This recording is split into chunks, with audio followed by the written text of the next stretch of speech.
If April showers bring May flowers, then what does it mean for the stock market? We just had a, quote, correction, end quote, and now the markets are within 1% of their previous high water marks. What does that mean to you going forward?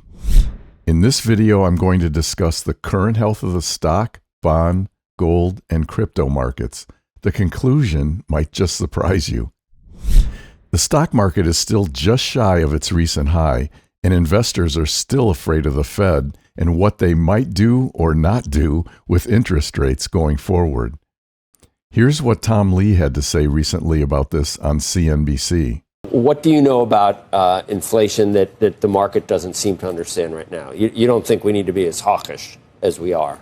Yes. A lot of it has to do with why CPI has remained stubbornly high. Powell talked about it, that there's this residual lag associated with housing. So even though home prices are stabilizing and rents are actually getting back to sort of traditional rates of growth, it's still reported in CPI at close to 6%. And then the second piece is auto insurance, is what Powell calls non-housing services. Auto insurance is rising at 21%. Now, a lot of that's because auto insurance rates are actually jumping, but that's not going to keep going 20% forever. Once that starts to normalize, then you can think about what median inflation is, which is running at 1.8%. So I think inflation's going to sort of cool pretty dramatically. I don't know when, but it'll be sometime in the second half of this year. Fear of the unknown drives investors to do things that hurt their long-term performance. But I see interest rate fears as overblown, with a big potential upside in the stock market going forward. If you want to perform better than the sub 3% average investor returns, yes, that's sub 3% over the long term, you have to stay level-headed in the face of market fluctuations. By staying the course over the long term, you'll achieve better returns and a more satisfying long-term investment success. With all that being said, let's take a look at what the charts and metrics are telling us about the current state of the markets right now. If we take a look at the equity markets over the past week, the past 5 trading days, you can see we've got an interesting divergence here. We have ARK Invest, which are innovative stocks, higher risk, really tanking for the week, while everything else finished the week up. Now, what I don't like here is that the Dow finished in first place. It finished up the most, followed by the S&P, followed by the NASDAQ, followed by small caps, and then way behind is ARK Invest. So this really is not a healthy appetite for high risk. And if we look back over the past month, you can see a very similar picture here. You can see that the Dow led the way, the NASDAQ down here with a little bit of a loss, and ARK way down at the bottom. Not a good look for risk appetite. And if we look at year to date, again, similar picture, although the NASDAQ is right up there at the top with the S&P 500. So I like this look a little bit better, although ARK Invest is really not anywhere good right now. And if we look back over the past year, you can see we still have a fairly healthy risk appetite, but you can see that since the peak way back here, ARK Invest has just been on this downward slope. And let's take a look at the equity bottom dynamics. Well, if we take a look at the bottom dynamics, you can see we had a bottom here, we had a bottom forming indicator here, and then the markets started moving higher. Now, as they moved higher, this bottom confirmation, the blue line, started heading up here, but we never got a bottom confirmation. Yes, the confidence level was high enough here, certainly, but the bottom confirmation signal wasn't high enough. So we actually didn't get a bottom confirmation. Now, that could still happen going forward. Here, it's high enough, but look at where the confidence level is. Not only is it down here at, call it, let's say, just north of 50%, this left-hand axis, but it's falling like a rock. So I'm not sure what this means going forward, but let's take a look at some of the other metrics, and I think it'll paint a clearer picture. What about risk versus opportunity? Well, risk acceleration peaked out back here. Look at this. It's in the, call it, high 80s. And since then, it's been pulling back ever so slightly as the price has been going up. So this is good.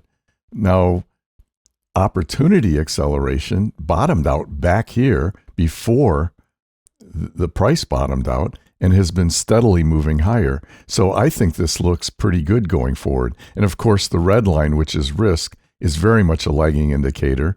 And it's up here at just north of 70. Now, I've seen this indicator get up here north of 80. So we're not in a terrible place here. And it's starting to look like it could be moderating. And in fact, if risk acceleration continues moving down, this will drop as well.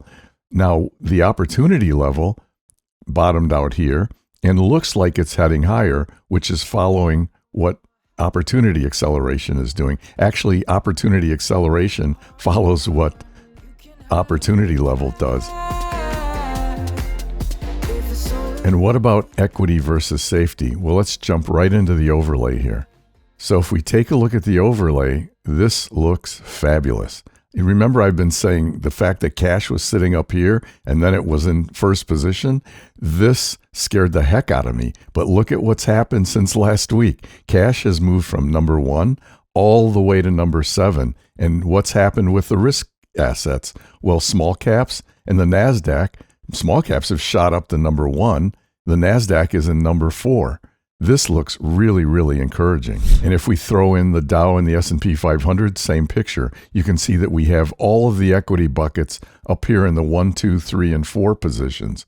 The only thing that would make this better is if the NASDAQ were up here in number 1 or number 2 instead of the Dow. So, but we still have a ways to go here. And I love the fact that cash fell down to here. Now, what's happening in the Treasury market? Well, if we take a look at safe haven assets, you can see that gold is down here in 10th place. And what I really like here is now we have a healthy appetite for treasuries. We've got the longest duration treasuries up here ranked the highest. We've got 20-year bonds ranked second highest. Now, cash is kind of in the middle here, but I like the general trend, which is intermediates and short-term treasuries. So this is a very healthy looking treasury risk appetite and could bode well for long interest rates going forward. And how does this all look when we take a look at the buying and selling pressure? Well, this looks really good. I mean, you can see the Dow bottomed out back here, has been moving higher, and you can see that the buying pressure, this solid gray line, has been moving higher since way back here, but let's call this the bottom. And it's been moving steadily higher. What about the S&P 500? Similar picture, increasing price, increasing buying pressure. What about the NASDAQ? Very similar picture, increasing price, increasing buying pressure.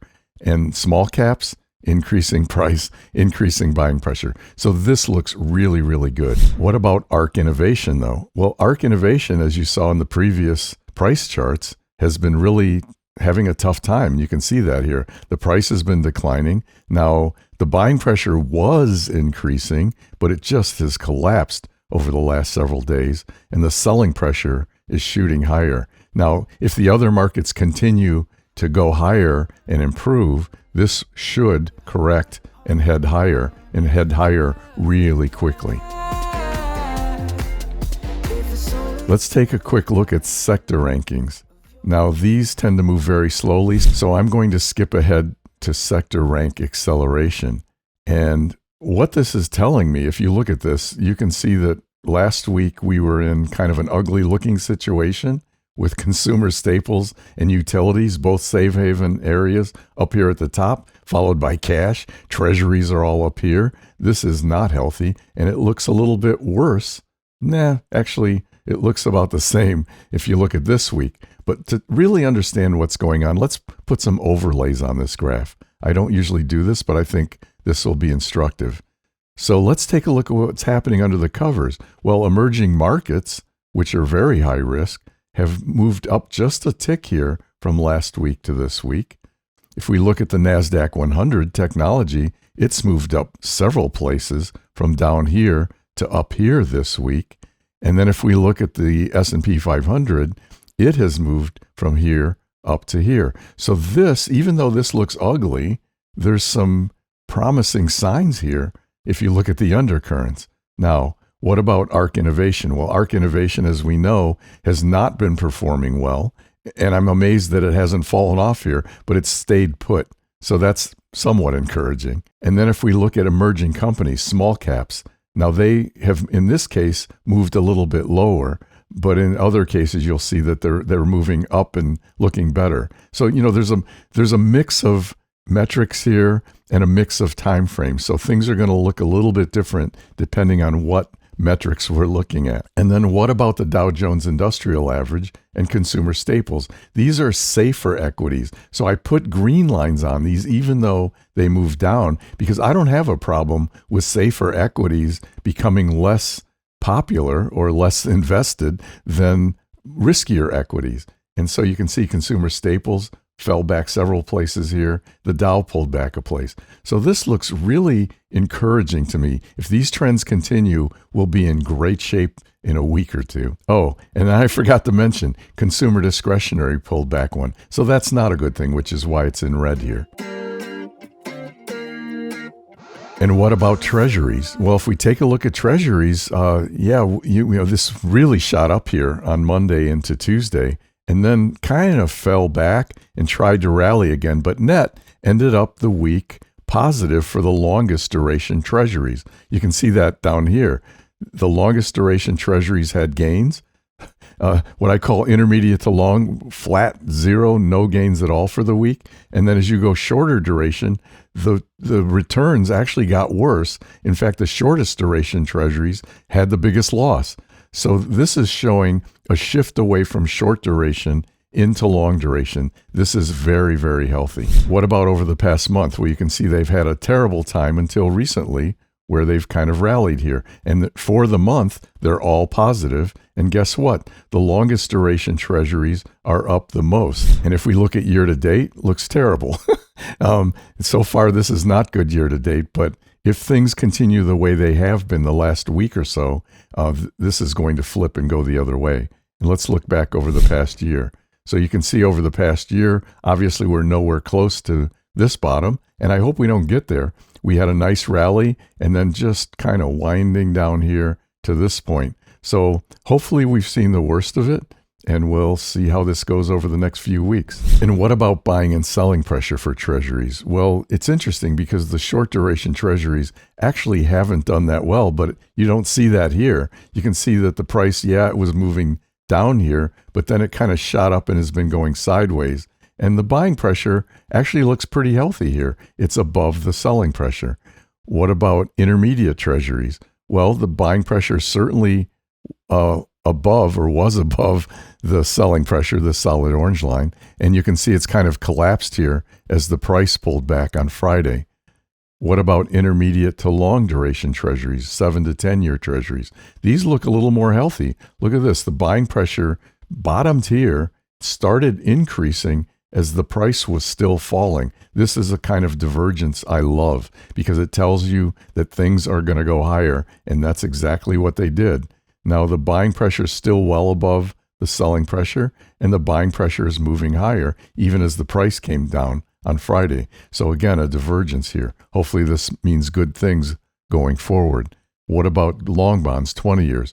Well, again, the buying pressure bottomed out back here and started moving higher even as these were dropping, continued kind of moving higher, and now it's well above the selling pressure. But I don't like the fact that the buying pressure kind of fell off here over the last couple of days and the price declined. And what about the inverted yield curve? Well, you can see not much movement from current to last month, which is the dark red line. You can barely tell the difference between them. And then a year ago, you can see we were obviously in quite a different place, much more inverted a year ago than we are now. So now we're about 34 basis points inverted, which is kind of where things have been sitting for the last several weeks, if not couple of months. And what about the Fed rate monitoring tool? Well, if we take a look at this, we have the next Fed meeting in 4 weeks and 4 days, 5 hours and 18 minutes. And the markets firmly believe that the Fed will not lower rates in June. No surprise there. What if we go to July? Well, that confidence starts falling, and there's some belief that the Fed will lower interest rates by at least 0.25% in July. Now, what if we go to September? Now, all of a sudden, the idea that rates will be where they are now is less than 50%. And there's better than 50% likelihood that rates will be lower by a quarter to a half to even 0.75%, although that's pretty minuscule. And then you get out to November and it starts to really look good. Now, these can change really quickly going forward, depending on what happens in the markets, what happens with inflation, and what the Fed says. So that'll be interesting to watch. And what about gold? Well, gold had quite a rally back here, a lot of geopolitical risk. And then you can see what's been happening. The price has been declining. The selling pressure, the solid orange line, well above the buying pressure all the way along here. Now, recently, gold has turned higher again. Not sure what's driving this. I don't think it's fear of inflation. Maybe it's geopolitical risks and all the bad things that are going on in the world. But you can see that the buying pressure has tilted higher here and as the price has moved up. So it'll be interesting to watch this over the next week or two.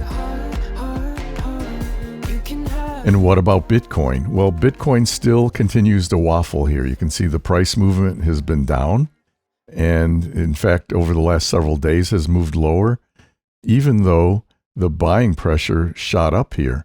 So it'll be interesting to see if this turns around or how long this consolidation is going to take. Obviously, when you have a big move, kind of people they go, oh, this has gone up a lot. And they all kind of stand around and look at each other. And some people sell out of fear, which drives the price lower. And then eventually, this thing will turn around and head back up again.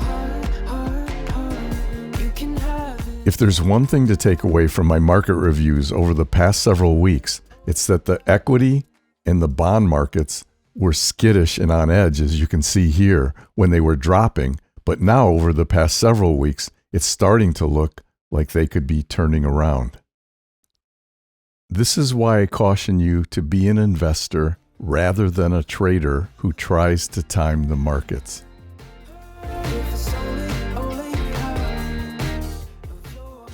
Investments and investing aren't that complicated if you know how to allocate your portfolio without destroying your returns and getting little to no protection from downside risks. As an investor, you need to take the long view and allocate according to your risk tolerance, rather than fretting about what's currently happening in the world or what everybody else is doing that you read about in the media with their portfolios. If you want to be a better investor, I discuss how to allocate your portfolios in 2 key videos linked in the pinned comments below, titled The Ideal Portfolio Using Just 2 ETFs or Mutual Funds, and The Ideal Portfolio Using Individual Equities. Again, link in the pinned comments.